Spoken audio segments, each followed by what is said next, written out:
नमस्कार, मैं हूं संजीव कुमार और आप देख रहे हैं लाइव बिहार न्यूज़। तो अभी हम लोग आए हुए हैं वैशाली जिला में चेहरा कला प्रखंड का नाम है और पंचायत का नाम भी चेहरा कला है और गांव का भी नाम चेहरा कला है। यानी 3 हैट्रिक है। मतलब ये कह सकते हैं कि जो क्रिकेटर हैं या कोई भी है 3 छक्का मारते हैं तो हैट्रिक कहा जाता है। तो ये कह सकते हैं कि यहाँ भी प्रखंड, पंचायत और गाँव तीनों चेहरा कला है। और यहाँ के जो मुखिया हैं ब्रह्मदेव राय जी हैं और मुखिया संघ के अध्यक्ष भी हैं। तो इनसे जानते हैं कि जनता ने जब आपको 5 वर्षों के लिए मौका दिया तो 5 वर्षों में 1 साल से ऊपर का वक्त आपका गुजर चुका है।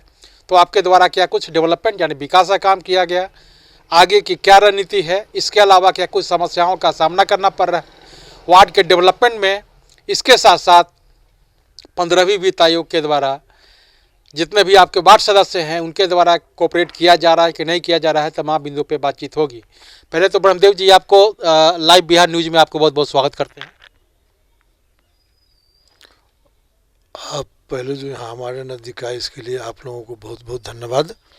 और यहाँ जो हम मुखिया बने उस समय से, ऐसे तो मुखिया हम 78 से थे और आज तक के बीच में 2 टर्म नहीं रह सके, लेकिन आपको कुछ हम पीछे ले चलते हैं। आज जो चेहरा कला प्रखंड है या चेहरा कला पंचायत है वो हमारे द्वारा निर्मित है, बनाया गया। और उस जिस समय मैं मुखिया बना 78 में, उस समय इस गांव को जिस स्वरूप में आप देख रहे हैं इसके 10% के रूप में भी आप नहीं देखे होंगे।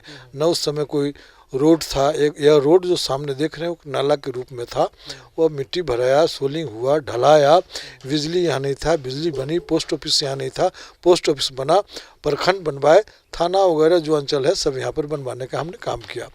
और जो डेवलप करने का काम था मैंने किया, लेकिन 2 टर्म हम नहीं रहे, उस बीच में हम नहीं कर सके। लेकिन अभी हम फिर आए हैं। इस बीच में मेरा अभी जो है मेरा पंचायत का जो हमसे जो अधूरा कार्य है उसको मैं पूरा करूंगा। और जैसे अभी यहाँ जो है पहले जो थे मेरा मुंसुरपुर हेला पंचायत था, वह पंचायत भवन यहाँ पर नहीं था, लेकिन मुंसुरपुर हेला पंचायत में हम पंचायत बनाए, वह पंचायत बटकर फिर चेहरा कला बना। और आज तक यहाँ पर कोई इसके पंचायत का अपना कोई भवन नहीं है। लेकिन अब जो है सरकार भवन बनाना है, उसका मंजूरी मिल गया है, एस्टीमेट मिल गया है। नीतीश सरकार भी ने तो कल घोषणा कर दी है कि अति शीघ्र बनाना है, जहाँ पे चयनित कर लिया गया है। हाँ, तो इसके लिए भी हम जो मुख्यमंत्री हैं उनके बहुत बहुत मैं उनके अति का स्वागत करता हूँ, उनको धन्यवाद देता हूँ कि यह जो है मेरे ही नहीं पूरे बिहार में हर पंचायत में अगर वो ऐसा बनवा देते हैं तो ज़्यादा अच्छा रहेगा। जनता को हर चीज़ एक जगह उपलब्ध मिल जाएगा, एक ही जगह सब चीज़ मिल जाएगा उपलब्ध, जिससे जनता की पंचायत की डेवलपमेंट विकास का काम। पंचायत सरकार भवन बन जाने से ये हुआ कि लोगों को ब्लॉक जाने की आवश्यकता नहीं होगी, हर काम जो है पंचायत सरकार भवन में ही हो जाएगा। ये तो पहले से घोषणा है कि जब सरकार भवन बनेगा तो सरकार भवन का मतलब है पंचायत का कि सारी सुविधाएं जो है वहीं पर मिलेगा।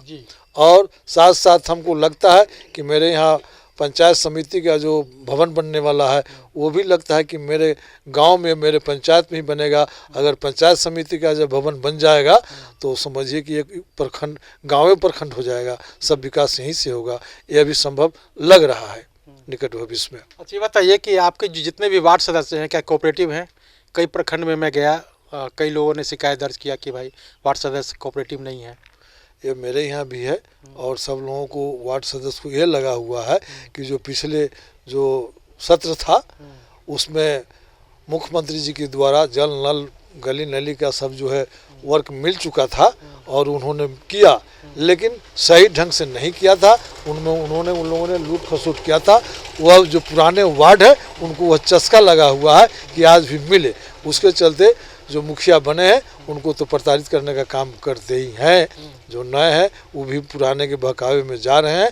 ऐसे मैंने तो घोषणा कर दिया था कि उनके पास कोई योजना है करने लगे, लेकिन मनरेगा का काम जो भी वार्ड सदस्य जहाँ कराना हो हमसे ले ले। और 15वीं है वित्त है तो अपना पूंजी लगाना पड़ता है, वो मुखिया हो कोई हो, अपना पूंजी लगाने के बाद ही 15वीं का हो या कस्टम का हो वह पैसा मिलता है। अब ईंटा वाला को हम अगर काम करते हैं तो ईंटा वाला का योजना पूर्ण हो जाने के बाद ही पैसा मिलता है। ये सब स्थिति है। स्थिति है। हाँ, अच्छा बताइए कि इस पंचायत की अभी वर्तमान में सबसे बड़ी समस्या क्या है?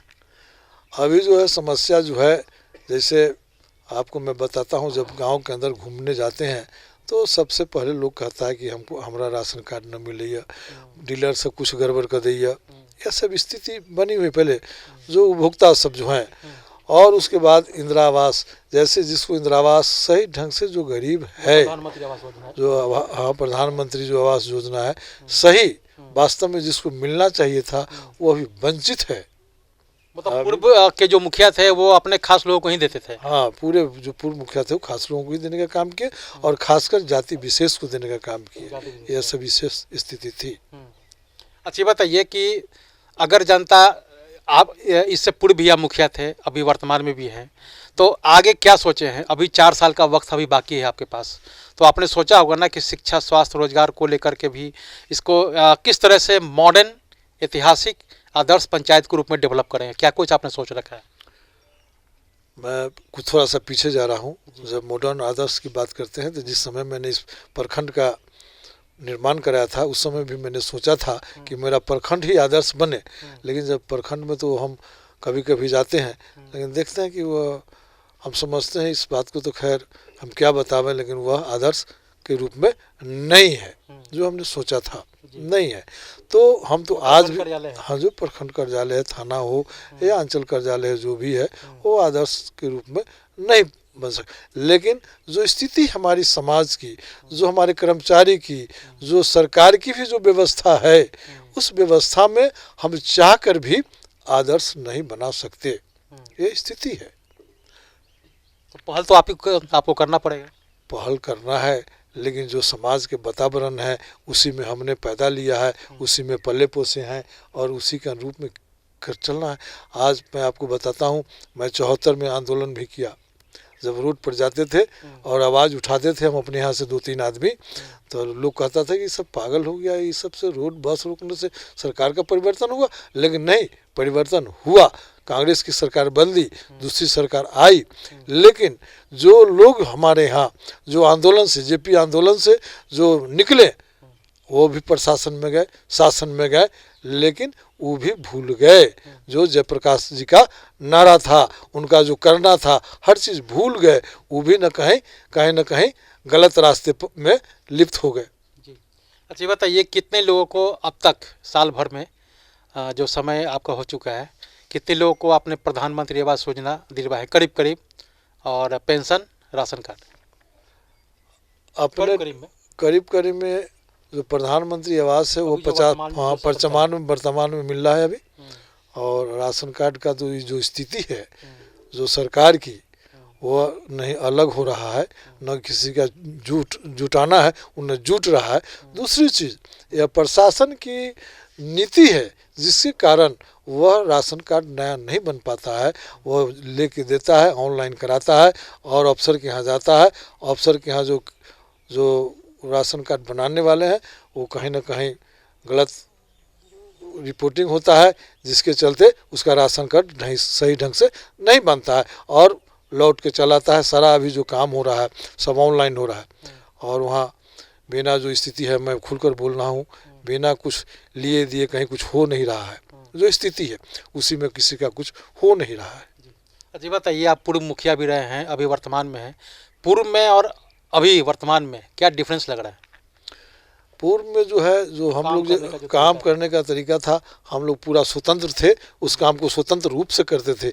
आज हमको अगर हर चीज़ 15 में मिलता है तो गाइडलाइन हो जाता है कि आपको वो गड्ढा भरवाना है, उसी गड्ढा को भरवाना है, फलना पोखर भरवाना है, उसी को भरवाना है। अपने मन से कुछ नहीं कर सकते हैं, कोई काम नहीं। जो सरकार का गाइडलाइन है उसी गाइडलाइन में चलना है। और कहने के लिए है कि आम सभा जो निर्णय लेगा वही होगा। इस चीज़ को पहले हम समझ रहे थे कि गाँव के अंदर आम सभा जो निर्णय ले लिया वो सर्वोपरि है, लेकिन ऐसा देखने को नहीं मिल रहा है। तो आपने सुना कि जिस तरह से मुखिया जी हैं, इन्होंने अपना पूर्व का भी अनुभव और वर्तमान में जो काम चल रहा है, इनके बारे में भी हर सवाल का जवाब बेबाक रूप से देने का काम किया है। आपने लाइव बिहार न्यूज़ को समय दिया, इसके लिए बहुत बहुत धन्यवाद। चलिए, इसके लिए हमारे यहाँ पहले तो आए, सब कुछ है, इसके लिए स्वागत और धन्यवाद दोनों मेरे तरफ से है। इस न्यूज़ को चलिए।